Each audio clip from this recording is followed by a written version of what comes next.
Oral questions. Questions orales. The honourable member for Regina. L'honorable député de Regina-Capelle.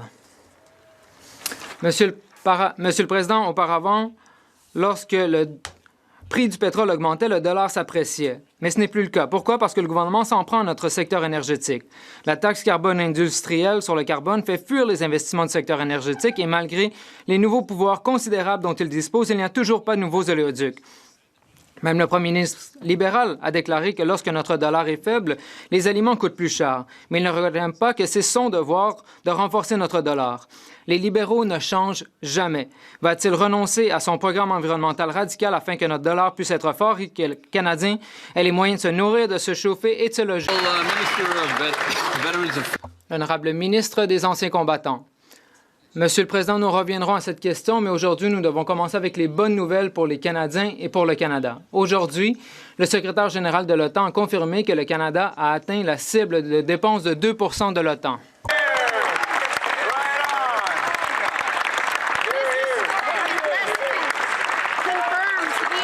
Cela confirme que nous jouons notre part ici au Canada, au sein du continent et au sein de l'Alliance. Nous investissons dans les hommes et les femmes en uniforme au Canada. Aujourd'hui, chaque jour, nous pouvons dire à nos alliés qu'ils peuvent compter sur le Canada.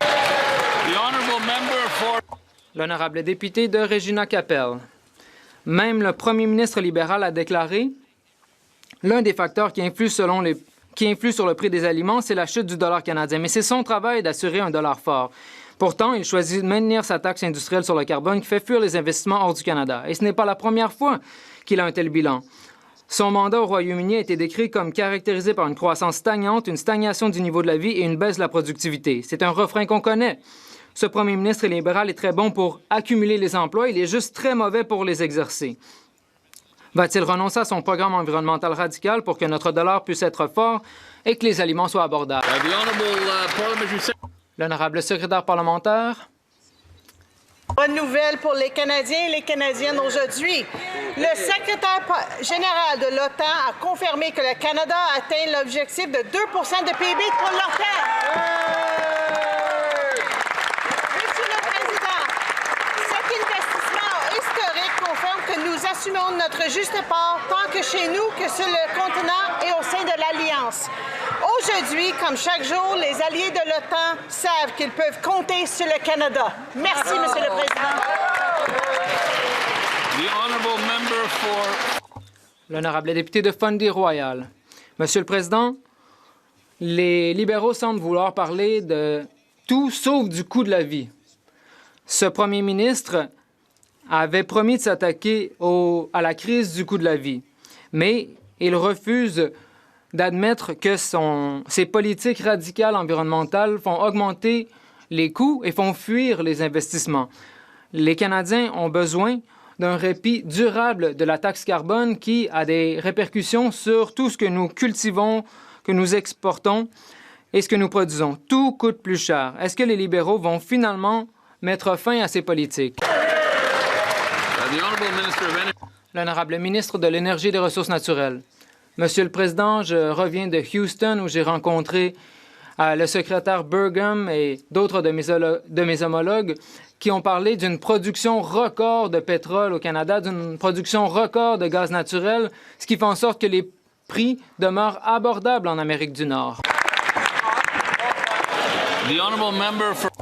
L'honorable député de Fundy Royal. Monsieur le Président, avec ce premier ministre libéral, ce sont les Canadiens qui souffrent. La crise du coût de la vie ne cesse d'augmenter. À une certaine époque au Canada, lorsque le prix du pétrole augmentait, notre dollar augmentait. Mais en raison des politiques libérales radicales, cela n'est plus le cas. Les Canadiens ont souffert suffisamment longtemps en raison de ce gouvernement. Le gouvernement libéral va-t-il renverser ces politiques radicales comme la taxe carbone qui appauvrissent le dollar et enfin offrir un répit aux Canadiens de cette crise du coût de la vie? Ministre des Finances. Monsieur le Président, ces conservateurs refusent d'accepter les bonnes nouvelles. Mais j'ai d'autres bonnes nouvelles. Non seulement avons-nous atteint la cible de l'OTAN, nous avons également présenté un projet de loi pour augmenter le nombre de nouvelles constructions de logements au Canada. C'est une bonne nouvelle, Monsieur le Président. Nous allons accélérer la construction, appuyer nos secteurs, aider les travailleurs de la construction. Au lieu de les dénigrer, l'opposition devrait nous appuyer pour aider les travailleurs. C'est une bonne journée, une journée pour célébrer. Nous allons aider nos travailleurs à construire un Canada fort, Monsieur le Président. Honorable député de Mégantic-Lérable-Lotbinière. Pendant que les libéraux pavanent et se nourrissent d'illusions, Monsieur le Président, à l'approche de Pâques, les familles canadiennes se demandent encore ce qu'elles vont pouvoir se permettre cette année. Prix du bœuf a encore grimpé 14 Jambon de Pâques va coûter 10 plus cher. Le prix du carburant y explose. Le premier ministre libéral impose une taxe cachée de 7 cents le litre. Elle va augmenter à 17 cents le litre. Pareil comme le libéral Justin Trudeau, qu'attend ce premier ministre libéral pour abolir les taxes cachées qui font monter le prix de l'essence, le transport et l'épicerie pour que les Canadiens puissent nourrir leurs familles. L'honorable ministre des Finances. Monsieur le Président, on voit encore, les conservateurs ne sont pas capables d'entendre les bonnes nouvelles, Monsieur le Président. Non seulement on a une bonne nouvelle, on va arriver avec notre 2 pour le temps. Ils devraient applaudir, Monsieur le Président. Mais on a plus de bonnes nouvelles encore pour les rendre heureux avant de partir dans leur comté. On vient de déposer ce matin, Monsieur le Président, un projet de loi qui va nous aider à renforcer la vente de nouvelles unités d'habitation au pays, Monsieur le Président. On va renforcer l'industrie de la construction. On va renforcer le travail de nos travailleurs de la construction à travers le pays. Monsieur le Président, c'est une journée pour célébrer notre industrie de la construction, nos membres de la Défense. Monsieur le Président, célébrons. L'honorable député de Mégantic-Lérable-Lotbinière. Monsieur le Président, il n'y a tellement rien de nouveau avec les libéraux, Monsieur le Président. C'est du pareil au même tout le temps. Ils font des annonces, mais il ne se produit jamais rien. À l'épicerie, tout coûte plus cher. Il y a plus de dépenses, il y a plus de dettes, il y a plus d'inflation à l'épicerie, il y a plus de familles au chômage, puis eux autres, ils pensent juste à célébrer, Monsieur le Président. Ça n'a pas de bon sens comme à quel point ils sont déconnectés de la réalité du Canada. Quel que soit le premier ministre à la tête du gouvernement, c'est du pareil au même. Il n'y a rien qui change. Quand est-ce qu'ils vont mettre fin à ces vieilles politiques libérales qui coûtent cher à tout le monde? L'honorable ministre de l'Industrie. Monsieur le Président, j'ai beaucoup de respect, en fait d'amitié pour mon collègue, mais je suis convaincue que quand il s'entend parler, il croit pas même ce qu'il dit. Parce que la réalité, c'est qu'on a été capable, comme gouvernement, de créer plus de 80 000 emplois dans les 6 derniers mois, alors que lorsqu'on regarde l'économie américaine, qui est 11 fois plus importante que la nôtre, ils ont perdu 6 000 emplois dans les 6 derniers mois. Et en même temps, alors que l'inflation est sous contrôle selon la Banque du Canada, les salaires à travers le pays augmentent, 4,3 d'augmentation. C'est ça aussi, travailler pour les Canadiens. L'honorable député de Saint-Jean. Monsieur le Président, le premier ministre s'est dit tellement déçu des condoléances unilingues anglaises du PDG d'Air Canada, Michael Rousseau. Mais il est mal placé pour être déçu. Il y a 3 ans, son gouvernement a voté contre l'exigence du bilinguisme pour les patrons de sociétés comme Air Canada. Son gouvernement se fait poursuivre par Droit collectif Québec parce qu'il ne respecte pas sa propre loi sur les langues officielles. Son gouvernement investit chaque sou de son plan pour les langues officielles pour promouvoir l'anglais au Québec au lieu du français. Wow. Comment est-ce que le premier ministre peut être déçu d'une situation dont le fédéral est le premier responsable? L'honorable ministre de l'Identité et de la culture canadienne. La députée d'en face semble convenablement oublier qu'on a investi 4 milliards de dollars dans notre stratégie francophone avec la refonte de la nouvelle loi sur les langues officielles, Monsieur le Président. En ce qui a trait au PDG d'Air Canada, c'est très clair que nous sommes déçus.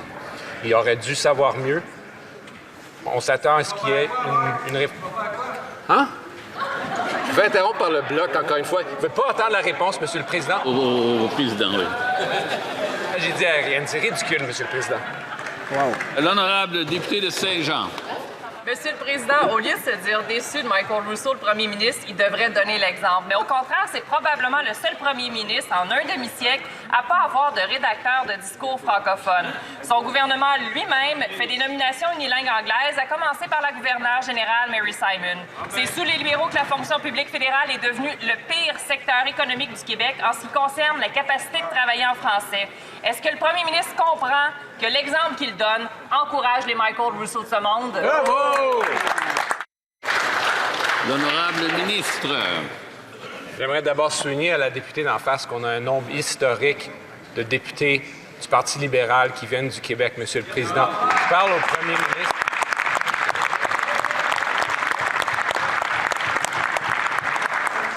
En plus, dans son cabinet, il est entouré de francophones. Je pense qu'il est bien appuyé. Puis on a vu durant l'élection qu'il a fait des efforts supplémentaires d'apprendre le français. C'est pas facile, mais je pense que les Canadiens savent très bien que le premier ministre fait des efforts incroyables dans l'amélioration de son français. Merci. L'honorable député de la Pointe-de-l'Île. Monsieur le Président, pendant que le premier ministre se dit déçu du message Une langue anglaise de Michael Rousseau, le fédéral a dépensé plus de 2,4 milliards pour renforcer l'anglais au Québec depuis 1995. Des milliards pour angliciser le Québec depuis 30 ans, et ça continue chaque année. Cherchez pas plus loin pour comprendre pourquoi Michael Rousseau a réussi à passer sa vie au Québec sans dire un mot de français. Quand est-ce que les libéraux vont réaliser que des Michael Rousseau, il y en a plein au Québec et que c'est largement de leur faute? L'honorable ministre de l'Identité et de la Culture Le canadienne. Président, sans nier le fait que les anglophones ont des droits au Québec, c'est clair, Monsieur le Président, que le député d'en face est en train de répéter de la foutaise, puis je ne veux pas dignifier ça d'une réponse. Merci. The honourable member for... L'honorable député de Haldimand Norfolk. Monsieur le Président, une travailleuse en épicerie à Haldimand Norfolk a communiqué avec mon bureau pour nous dire que, par le passé, 120 $ permettait de remplir 5 sacs d'épicerie. Aujourd'hui, ça suffit à peine pour en remplir un.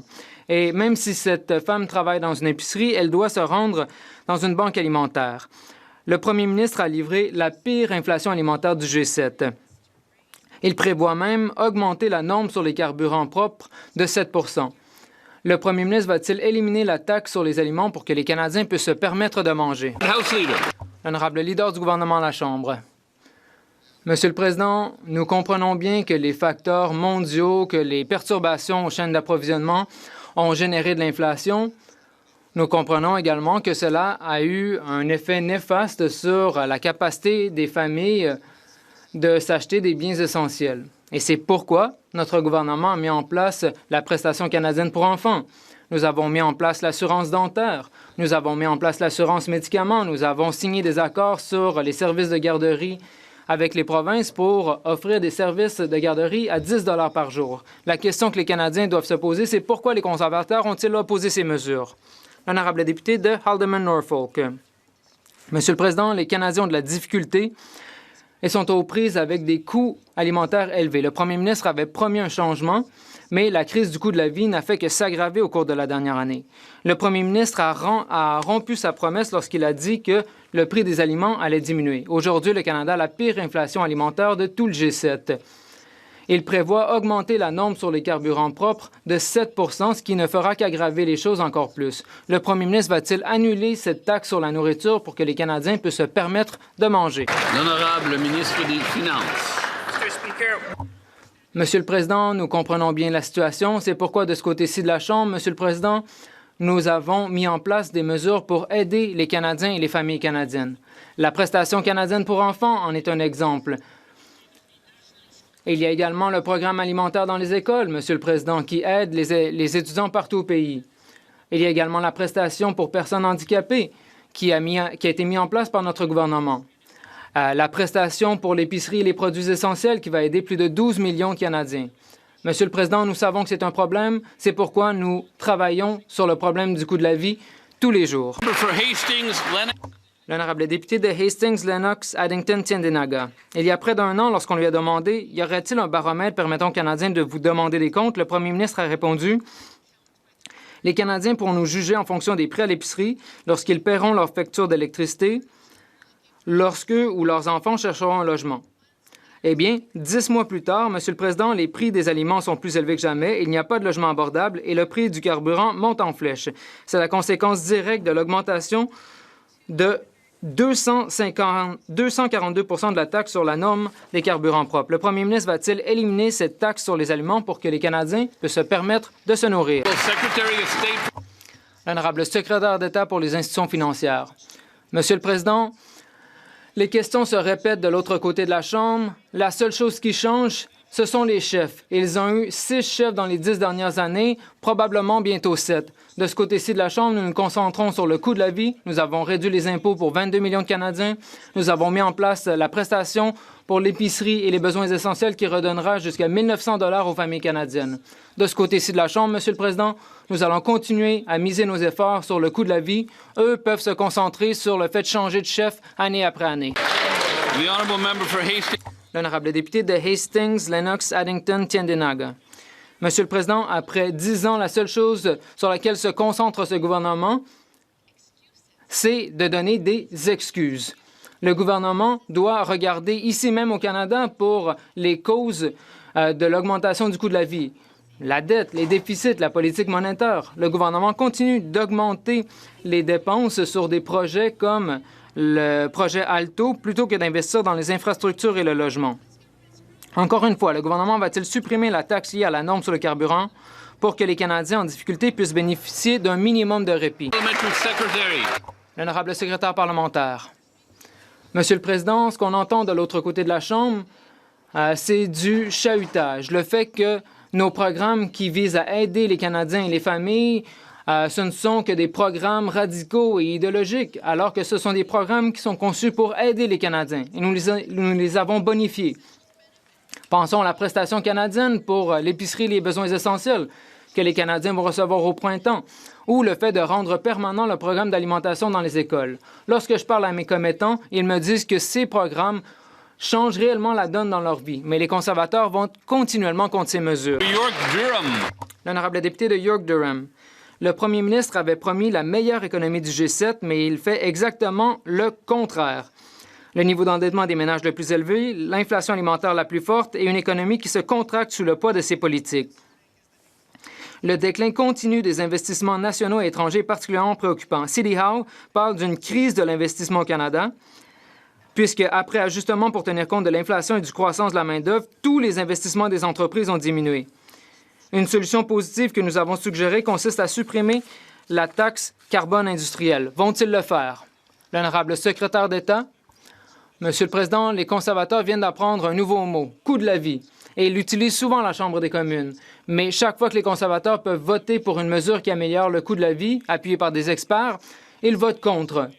Donc, ce nouvel intérêt pour le coût de la vie ne trompe personne, Monsieur le Président. De plus, nos politiques fonctionnent, surtout pour les loyers. Voici certaines nouvelles pour les conservateurs. C'est le meilleur temps pour être locataire au Canada, puisque les loyers sont à un creux de 33 mois. Lorsqu'on construit plus de logements abordables, les loyers diminuent. C'est exactement ce qu'a fait notre gouvernement depuis des années maintenant. Les conservateurs devraient se rallier à notre position. L'honorable député de York-Durham. La question portait sur l'investissement des entreprises, donc je me réessaye. Sidney Howe affirme que l'investissement des entreprises par travailleur a baissé de 25 % depuis l'arrivée au pouvoir des libéraux. La faiblesse de l'investissement aujourd'hui signifie une baisse de la productivité et une diminution des salaires demain. La Banque du Canada disait qu'il fallait déclarer la situation d'urgence. Un an plus tard, Sidney Howe qualifie la situation d'alarmiste. Mais nous offrons des solutions productives. Éliminer la taxe carbone industrielle qui ralentit clairement les investissements. J'aimerais une vraie réponse cette fois-ci. L'honorable ministre de l'Énergie et des Ressources naturelles. Monsieur le Président, j'étais avec la première ministre de l'Alberta aux États-Unis cette semaine où elle félicitait le gouvernement fédéral pour son travail. Le Bureau des grands projets a permis 126 milliards de dollars en investissement au Canada au cours des 6 derniers mois. L'honorable député de Selkirk-Interlake-Eastman. Ce premier ministre libéral passe son temps à se vanter des sommes qu'il consacre à la défense, mais ce n'est qu'une illusion. Il a créé une nouvelle agence, embauché davantage de fonctionnaires, mis sur pied une banque financée par les contribuables et accorde des subventions colossales aux grands entrepreneurs dits du secteur de la défense. Pendant ce temps, le Canada ne dispose que de 300 soldats pour défendre l'Arctique et la moitié de notre équipement est inutilisable. Nous n'avons même pas les nouveaux avions de chasse ni personne pour les piloter. Pourquoi le premier ministre gaspille-t-il de l'argent pour les bureaucrates plutôt que de donner à nos troupes en première ligne les outils dont ils ont besoin? L'honorable leader du gouvernement à la Chambre. Monsieur le Président, je pense que le député qui faisait partie du gouvernement à l'époque n'est pas très nostalgique de 0,99% du PIB consacré à la défense lorsqu'il était à la défense. Avec notre gouvernement, nous allons équiper les hommes et les femmes en uniforme, nous allons leur offrir des augmentations salariales, nous allons acheter du nouvel équipement, nous allons créer des emplois et toujours plus d'emplois dans le secteur de la défense, contrairement au Parti conservateur.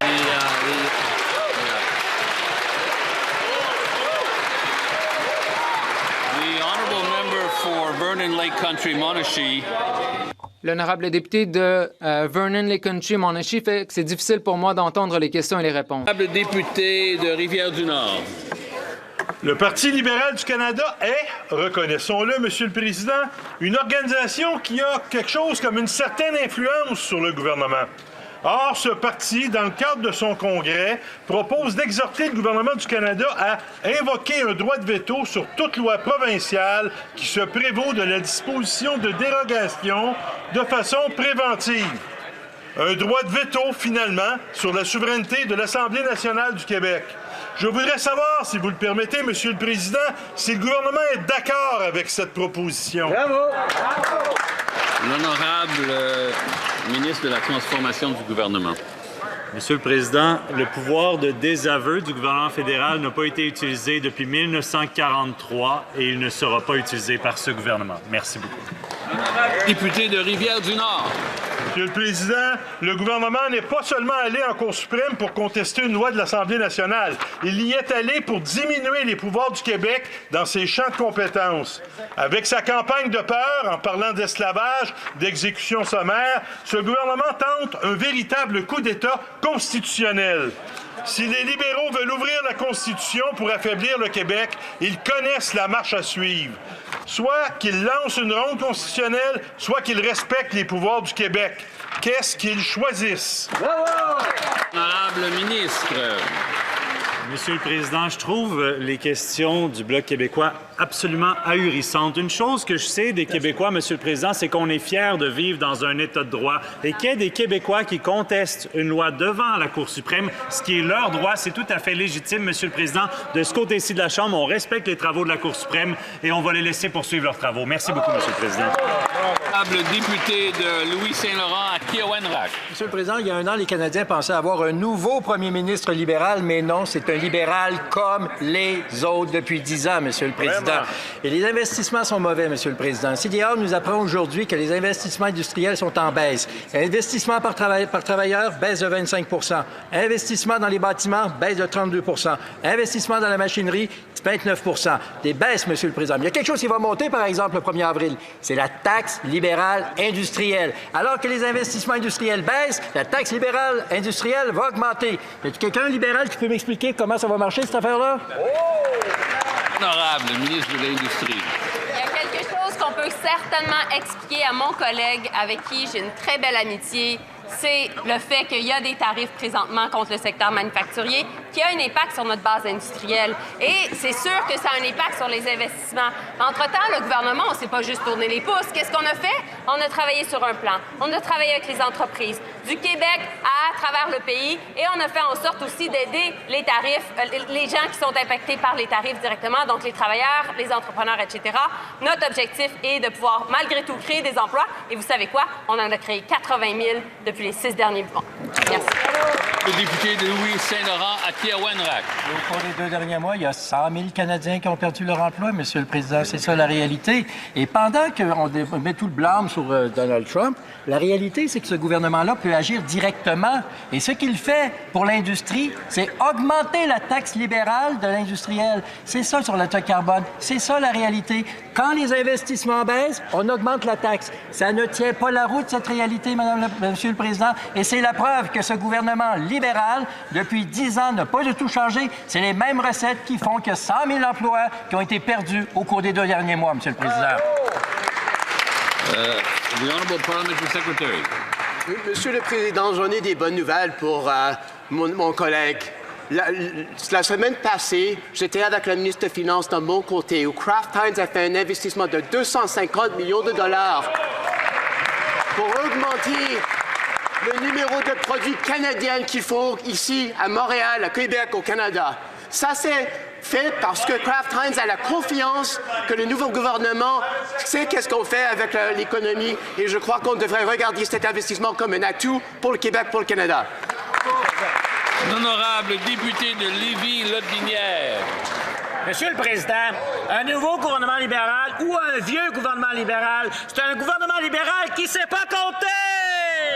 Depuis 10 ans, c'est les mêmes libéraux qui ont ruiné notre pays. Le Canada a perdu plus de 100 000 emplois depuis le début de l'année. L'investissement des entreprises par travailleur a chuté de 25 depuis le dernier gouvernement conservateur et l'investissement dans les bâtiments industriels et commerciaux a diminué de 32 Monsieur le Président, les libéraux vont-ils abolir la taxe carbone industrielle afin que notre pays redevienne un endroit pour investir? Bravo, bonne question.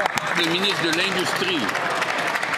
Merci, Monsieur le Président. Écoutez, mon collègue fait quand même une allégation, en fait, très, très importante, disant que le gouvernement ne sait pas compter. C'est sûr que s'il faisait un test de chant avec le premier ministre, peut-être qu'il gagnerait. Mais s'il faisait un test de mathématiques avec le premier ministre, je suis convaincu qu'il gagnerait. Merci. L'honorable député de Charlesbourg-Haute-Saint-Charles. Monsieur le Président, depuis plusieurs semaines, il y a beaucoup d'informations divergentes qui circulent autour du projet de tramway de la Ville de Québec. On a ici le député de Beauport-Limoilou qui nous a parlé d'un projet de 13 milliards. Les gestionnaires du projet nous parlent de 7,6 milliards.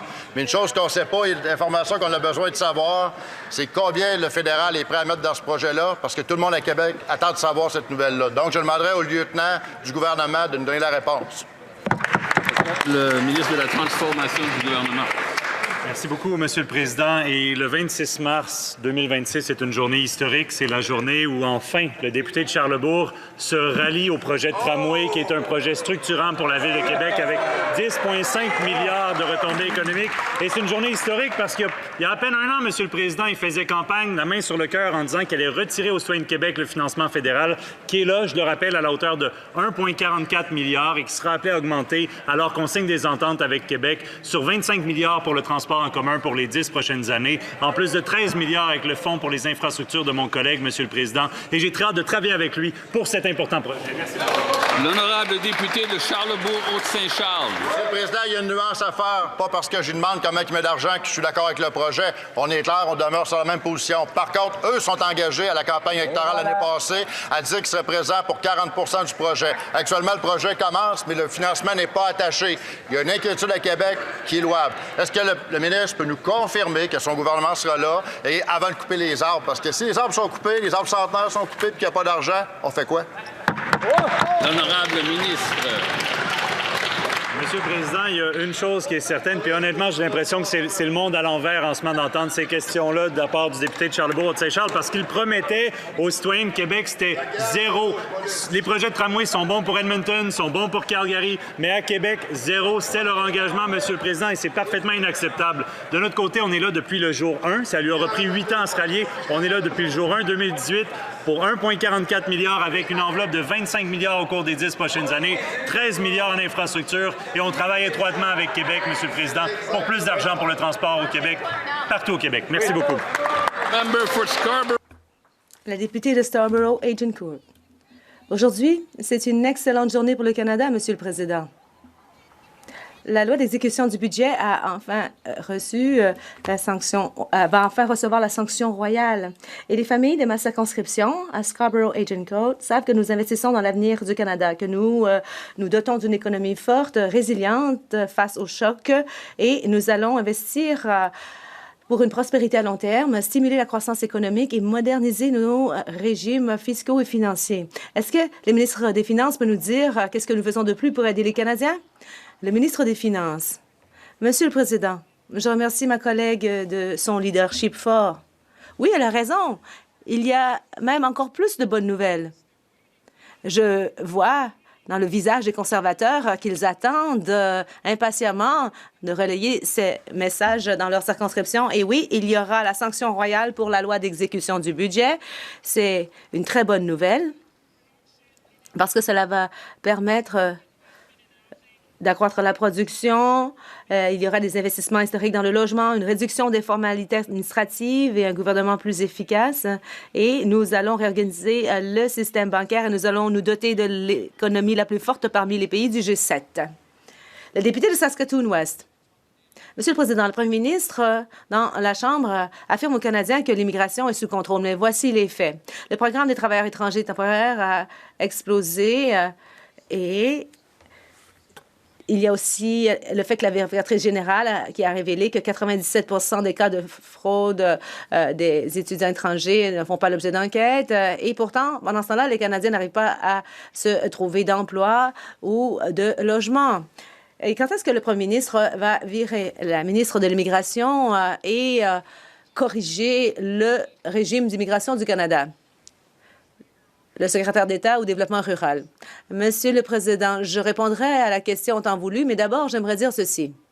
Les conservateurs d'en face qui viennent de la Saskatchewan ont été élus pendant 10 ans. Et moi, ça fait 10 mois que je suis élu.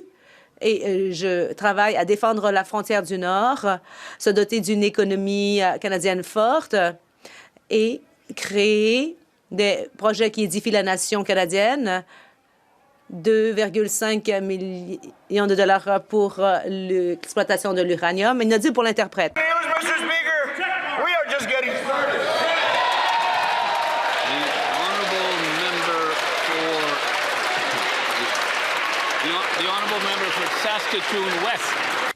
Le député de Saskatoon-Ouest. Monsieur le Président, il a oublié de parler du scorbut dans sa circonscription. On nous dit que tout est sous contrôle, mais après cette ministre de l'Immigration, en 11 ans, on peut voir qu'il n'y a plus de contrôle.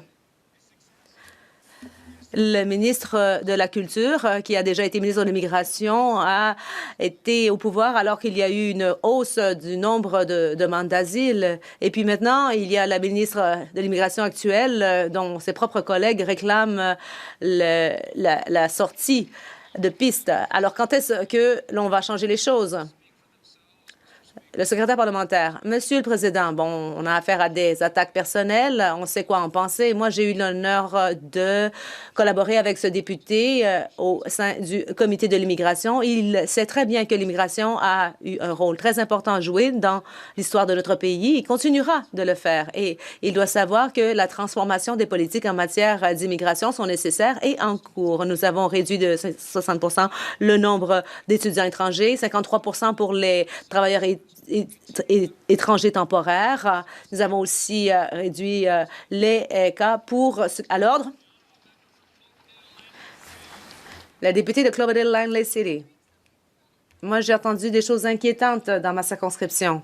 On me dit que les visas d'étudiants étrangers expirent, mais les étudiants se font dire par des consultants en immigration qu'ils n'ont qu'à présenter une demande d'asile et puis comme ça, ils pourront rester au Canada. Nous avons donc maintenant des gens qui abusent d'un système destiné à protéger ceux qui fuient un danger réel. Le Premier ministre affirme que ce type de demande est en baisse, mais l'arriéré a explosé, passant de 10 000 à près de 300 000 cas. Est-ce que les libéraux vont enfin admettre qu'il y a un problème et régler le problème avant que le système en entier perde son intégrité? Le ministre de la Sécurité publique. Monsieur le Président, je puis vous rassurer du fait que notre gouvernement contrôle le régime d'immigration. Cette semaine, nous avons adopté le projet de loi C-12 qui donnera davantage de pouvoir d'application de la loi à la SFC, entre autres, et inaudible pour l'interprète. Monsieur le Président, nous allons permettre aux fonctionnaires de rejeter ces demandes. Nous prenons le contrôle du régime d'immigration. Le projet de loi C-12, c'est un exemple parfait de ce que nous ferons à l'avenir. La députée de Cloverdale-Langley City. Ce n'est pas seulement le fait qu'on abuse de notre système d'accueil des réfugiés, mais il y a aussi d'autres exemples. Une jeune femme qui vaquait simplement à ses occupations s'est fait agresser par un inconnu. Il l'a tripoté par une fois, mais 2 fois. Il a été inculpé, il a été condamné, et puis le juge l'a acquitté. Pourquoi? Parce qu'il n'a pas de casier judiciaire. Et sans casier judiciaire, il va pouvoir poursuivre ses démarches d'immigration. Alors, pourquoi ne pas mettre fin à ce système d'immigration qui est hors de contrôle? Le secrétaire parlementaire. Monsieur le Président, la députée devrait savoir qu'il y a une décision qui a été rendue en 2013 par la Cour suprême. Et dans cet arrêt, il est très clair que lorsqu'il s'agit d'analyser le comportement criminel d'une personne, qu'il s'agisse d'un ressortissant étranger ou d'un Canadien, la sécurité du public a toujours préséance. Si le député n'est pas d'accord avec la décision du tribunal, eh bien, elle ne peut s'en prendre au gouvernement. C'est une décision qui a été rendue par un juge et ce n'est pas le gouvernement qui rend des jugements. Le député de Richmond Hill South, le gouvernement libéral a fait en sorte que le régime d'immigration est hors de contrôle et le ministre affirme que les nombres sont à la baisse, mais en fait, il y a eu 116, on est passé de 116 000 et il y a aussi 60 000 de plus en arriéré. Mais pendant cela, nous avons un chômage qui grimpe en flèche. Les Canadiens n'arrivent pas à se trouver du travail. Le ministre ne connaît pas ses propres chiffres ou choisit d'en faire fi. Pourquoi est-ce que les Canadiens doivent se tourner vers les banques alimentaires et font du chômage alors que le gouvernement a perdu le contrôle sur les immigrants? La secrétaire parlementaire. Monsieur le Président, je respecte mon collègue, mais je tiens à rappeler que les travailleurs étrangers temporaires ont connu une chute de 70 % au Canada. Et en fait, nous créons des emplois pour les jeunes. Voici ce que nous faisons en ce moment. Nous investissons dans notre programme de formation et nous appuyons 1800 emplois dans le domaine de la construction en Colombie-Britannique. Il y a aussi un centre de formation de bricoleurs en Ontario et aussi il y a d'autres formations qui sont menées avec l'aide des syndicats. Cela fait partie de notre plan pour mettre les jeunes au travail. Le député de London Fanshawe. Monsieur le Président, sous ce premier ministre libéral, le régime d'immigration est plus hors de contrôle que jamais. Le premier ministre affirme que le nombre d'étudiants est en baisse, mais rien que l'année dernière, sous le premier ministre libéral, plus de 247 000 permis ont été délivrés, contre 187 000 en 2015. Ça, c'était avant que les libéraux n'élargissent considérablement les politiques d'immigration au Canada. Ce n'est pas viable. Le taux de chômage des jeunes est de 14 % dans tout le Canada, et c'est pire encore à London. Pourquoi est-ce que les libéraux n'assument pas leurs torts et leurs échecs en matière d'immigration? Le secrétaire parlementaire.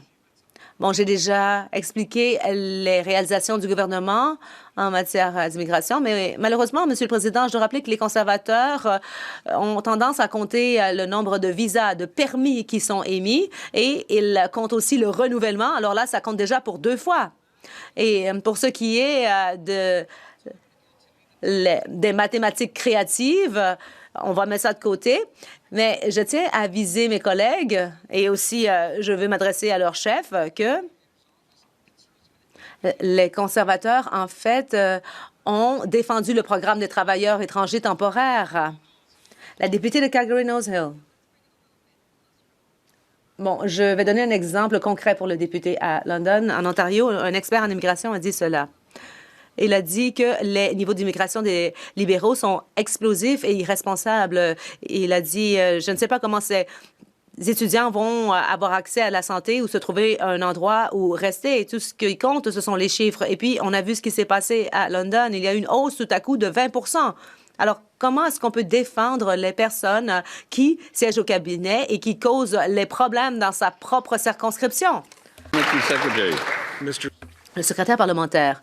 Monsieur le Président, encore une fois, je le répète, les attaques personnelles, ça en dit long sur la personne qui les profère. Bon, je suis prêt à collaborer avec les collègues qui se dévouent pour leurs concitoyens, mais que ce soit à London ou partout au pays, nous croyons que l'immigration, c'est un pilier de croissance pour le pays. Bien sûr, nous avons apporté des changements et nous savons que les ressources sont ténues et nous avons abaissé le niveau d'immigration. Nous allons continuer de travailler dans ce sens.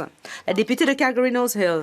Monsieur le Président, le rôle d'un député, c'est de demander des comptes au gouvernement. Et ce député de London, il avait la responsabilité de s'adresser à ses collègues du cabinet et dire qu'il y a trop de personnes qui arrivent au pays trop rapidement et la croissance démographique est trop rapide dans ma circonscription et il n'y a pas assez de logements. Les banques alimentaires connaissent un achalandage record. Mais là, il est ici, aujourd'hui en Chambre et défend ses collègues en cabinet qui ont pris ces décisions sans aucune reddition de compte. Alors, peut-il admettre que le gouvernement a eu tort et devrait-il admettre qu'il ne devrait jamais défendre ces personnes qui ont créé cette situation intenable? Le secrétaire parlementaire. Bon, ils veulent parler de leur politique passée. Qu'ils le fassent s'ils le veulent. Mais nous nous concentrons sur ce qui se passe en ce moment et à l'avenir. Nous voulons avoir une assise solide. Nous voulons avoir un système d'immigration qui constitue une façon de faire croître l'économie et je suis prêt à dépendre de notre bilan parce que nous sommes tous dévoués envers nos concitoyens de part et d'autre de la Chambre. Alors, il faut arrêter de jouer à des jeux et penser à l'avenir du pays. Le député de Kitchener-South-Espeler. Monsieur le Président, j'ai le plus grand respect pour la ministre de la Santé. J'ai avisé son bureau que j'allais poser la question. Alors, il y a 200 millions de dollars qui ont été dépensés sur des services de technologie de l'information. Et puis ensuite, ils ont mis fin au programme en admettant que c'était un échec. Mais maintenant, il y a de l'obstruction en comité pour que l'on ne puisse connaître les détails du contrat. Alors, pourquoi ne pas travailler à éviter ce type de fiasco à l'avenir? La secrétaire parlementaire. Monsieur le Président, j'ai le plus grand respect pour mon collègue d'en face, mais il y a un comportement qui bloque les travaux du comité et c'est classique chez les conservateurs. Il y a de l'obstruction. Alors, soyons clairs. Ils ont voté contre les soins de santé, contre les soins dentaires et plus récemment, ils ont voté contre le fait que l'on améliore les salles d'urgence partout au pays. Les Canadiens peuvent voir la différence. La députée de Brampton Centre. Monsieur le Président, aujourd'hui, il y a encore plus de bonnes nouvelles. Nous travaillons à assurer l'accessibilité financière, offrir de la flexibilité et réaliser le rêve de chacun d'avoir un endroit où se sentir chez soi. Est-ce que le ministre du Logement et de l'Infrastructure peut expliquer à la Chambre l'importance du projet de loi aujourd'hui?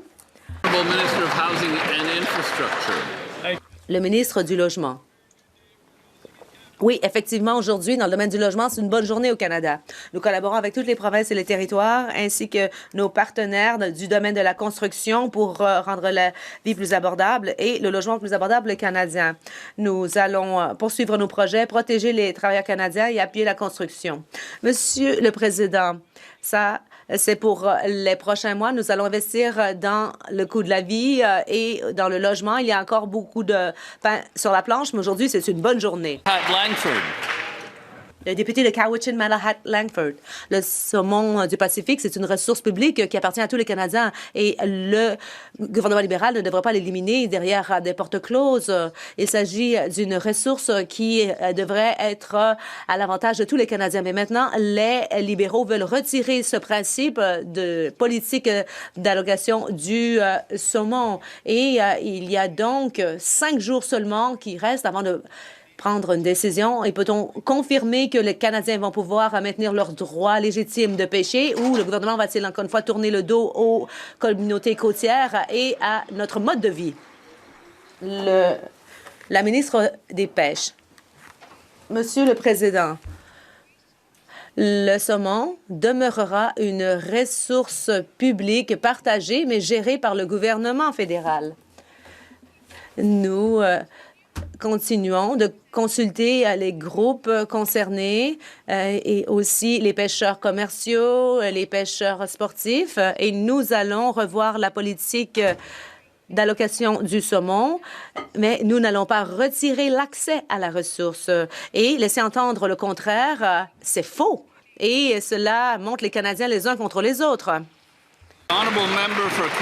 Le député de Kamloops, Shuswap, Central Rockies. Merci, Monsieur le Président. Les ressources halieutiques du Canada appartiennent à la population canadienne. La ministre des Pêches l'a confirmé en octobre dernier lorsque j'ai posé la question au Comité des pêches. Mais dans la proposition publiée par la ministre, on a éliminé ce principe et il y a de l'incertitude qui prévaut en ce moment. Est-ce que la déclaration qui a été faite par la ministre était vraie? Et la ministre peut-elle confirmer que cette ressource appartient à la population canadienne? La ministre des Pêches. Bon, il semble que le député d'en face n'a pas entendu ma réponse précédente.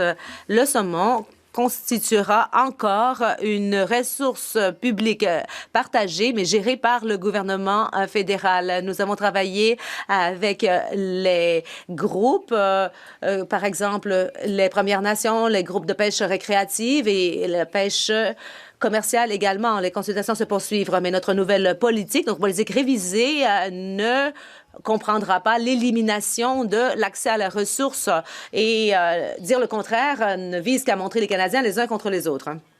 Le député. Mais il semble que la ministre en a marre d'entendre le point de vue des Canadiens, mais les conservateurs ne cesseront pas de faire entendre leur voix ici, en cette enceinte. La politique d'allocation du saumon doit être alignée sur la décision à Roussat. Personne ne le conteste. Mais comment se fait-il que le ministère, lui,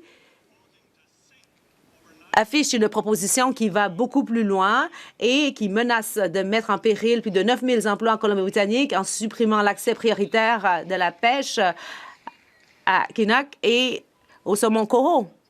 Monsieur le Président, c'est incorrect. Alors, je le répète, le saumon du Pacifique va demeurer une ressource partagée qui sera gérée par le gouvernement fédéral. Il y a eu de nombreuses consultations sur la révision de la politique et cela comprend une consultation auprès de groupes de pêcheurs récréatifs, de la pêche commerciale aussi et auprès des Autochtones. Notre politique révisée ne comprendra pas l'élimination de l'accès à la ressource et le fait d'affirmer le contraire vise à diviser les Canadiens. La députée du Nunavut. Monsieur le Président, le 31 mars sera la Journée nationale des langues autochtones. Notre gouvernement comprend que les langues autochtones doivent être célébrées et soutenues. Mais il y a encore plus de bonnes nouvelles. 17,2 millions de dollars seront investis dans le volet radiodiffusion autochtone du Nord. Il y aura davantage d'Autochtones qui pourront préserver leur langue et partager leur vécu et leurs expériences. Est-ce que le ministre de l'Identité et de la Culture canadienne ou la ministre responsable des langues officielles peut nous en dire davantage?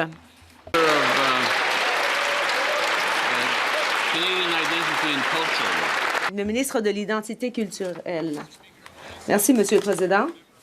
Et je remercie la députée de son travail acharné pour ses concitoyens. J'ai eu l'occasion de rencontrer des diffuseurs inuits récemment. Ils diffusent du contenu inuit dans leur langue.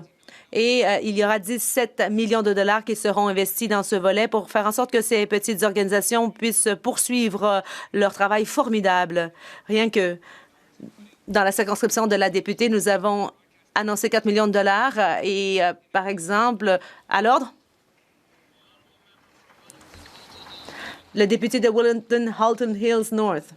Monsieur le Président, le Parlement a reconnu que le génocide, y compris le travail forcé, avait lieu dans la région où se trouvent les Ouïghours. Et le gouvernement devait imposer des sanctions. Mais aujourd'hui, en comité, un député, durant le comité, a indiqué que il n'y a pas de travail forcé chez les Ouïghours. Est-ce que le gouvernement reconnaît encore qu'il y a eu du travail forcé chez les Ouïghours et est-ce que les sanctions demeureront en place?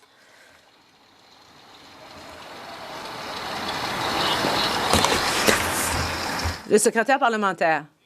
Merci, Monsieur le Président. Je remercie mon collègue de sa question. Je veux être absolument clair pour tous les députés en Chambre. Le travail forcé, c'est inacceptable. Nous devrons faire en sorte que nos chaînes d'approvisionnement soient exemptes de ce type d'abus. Et voilà pourquoi nous avons inclus des dispositions sur les normes de travail dans nos accords et nous travaillons également avec la sécurité publique pour retirer le travail forcé de nos chaînes d'approvisionnement et nous travaillons à protéger tous les travailleurs. Le député de Courtenay-Alberni. Monsieur le Président, dans ma circonscription, les aînés se font dire qu'ils n'ont plus droit aux prestations du Programme canadien de soins dentaires parce qu'ils auraient accès à une assurance privée, même lorsque cet accès n'est que théorique, inabordable ou fondé sur des régimes auxquels ils ont renoncé il y a des décennies. Et certains ont déjà vu leur traitement approuvé et effectué, et puis maintenant, on leur dit qu'ils pourraient avoir à rembourser les frais. Pourquoi est-ce que le gouvernement reprend l'argent des soins dentaires qu'il avait versé aux aînés qui eux-mêmes n'arrivent pas à se payer une couverture privée? La secrétaire parlementaire de la ministre de la Santé. Merci, Monsieur le Président, et je remercie l'honorable député de sa question. Il a travaillé sans relâche pour sa circonscription et je le respecte beaucoup. Le programme de soins dentaires a permis à 6 millions de Canadiens d'avoir accès à des services de soins dentaires et cela permet une économie de 800 $ par mois pour les familles et je suis prêt à discuter avec lui de la question qu'il a soulevée. La députée de Vancouver-Est. Le premier ministre se félicite d'avoir atteint l'objectif de 2 % fixé par l'OTAN en matière de dépenses. Mais le budget de 2025 a imposé un objectif de 5 %, soit 81 milliards de dollars. Et puis maintenant, on peut voir que le Canada est sur le point de devenir un grand exportateur d'armes et cela mine les engagements pris en termes de commerce d'armes par le biais de failles existantes et sans contrôle. Le premier ministre admettra-t-il que cette nouvelle orientation exige une obligation de rendre des comptes et s'engagera-t-il à mener un examen parlementaire complet de la politique canadienne d'exportation d'armes? Le secrétaire parlementaire de la ministre des Affaires étrangères. Je rappelle que le Canada a l'un des régimes les plus stricts en matière de contrôle de l'exportation des armes. Nous assurons le suivi de toute arme qui est vendue à l'étranger. Nous avons une responsabilité à cet égard et nous contribuons à des activités de maintien de la paix aussi partout au monde. Nous avons les yeux grands ouverts. Cela met fin à la période des questions pour aujourd'hui. OK.